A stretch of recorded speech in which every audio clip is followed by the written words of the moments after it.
Hello guys, আসসালামু আলাইকুম, welcome back to my Ramadan blog. তো সকালবেলা ঘুম থেকে উঠে গেছি, তারপর গোসল করে আমি নামাজ পড়তে চলে যাই। সো গাইস, গোসল করে এখন আমি গেতেছিল মসজিদে নামাজ পড়তে। আর আজকে তো ঘুরে গেতেছি, কারণ বুঝেই তো। তো আমি এত আগে চুল কাটতাম না, এত আগে চুল কাটছি কারণ ঈদের ভিতরে যদি চুল ছোটো ছোটো থাকে তাহলে কেমন দেখা যাবো, আসলে আমি চুল কেটে ফেলেছি যাতে ঈদের টাইমে এই যে থেকে বড় থাকে, ভালো দেখা যায়। তারপর গেছি আমি বাসায় তারপর গেছি আমি নামাজ পড়ে বাসায় এসে পড়লাম। তারপর বাসায় এসে আমি এখানে স্পাইডারম্যানের মুভি দেখতেছি। তারপর আমি গেছিলাম হলো এক বড় ভাইয়ের বাসায়।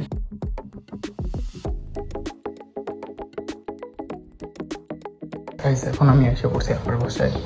তারপর আবার বাইরে গেছিলাম ইফতার কেনার জন্য, আর এখানে নিচে হলো সমুচা, নিমকি। তারপর ইফতারি নিয়ে আমি আবার বাসায় চলে যাই।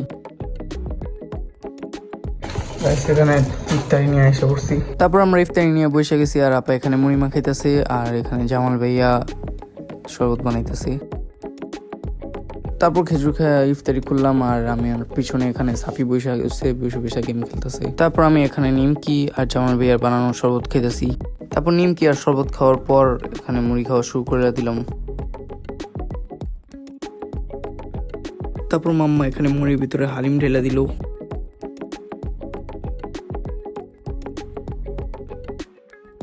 তারপর আমরা মুড়ি দিয়ে হালিম খাওয়া শুরু করে দিলাম।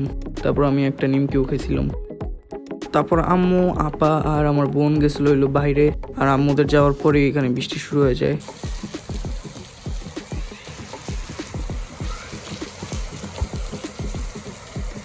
তারপর আপা এখানে আমাকে ভাত বেড়ে দিল, আর আমি ভাত খাওয়ার শুরু করলাম। তার আগে হাত ধুয়ে নিলাম।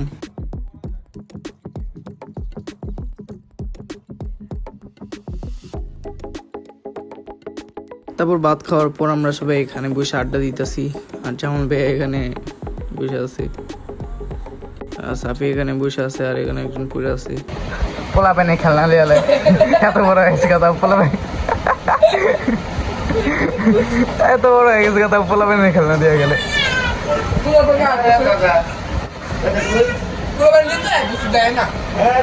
এই যে বাচ্চাটা বসে কামড়েছে, কাউকে জায়গা জায়গা পাবি না, আর দেখে কান পরিষ্কার হয়েছে।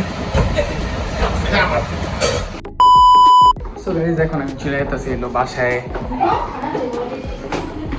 আর বাসায় যেগুলো কন্টিনিউ করুন, এডিটিং করুন, তারপর ইউটিউবে ভিডিও ছেড়ে আজকের দিন শেষ করুন। গাইস দেখো বাইরে কি বাতাস, বাইরে কি বাতাস, চুলমুল সব নষ্ট হয়ে যেতেছে। তারপর গাইস আমি এখানে কতগুলা ওয়ার্ড লিখছি,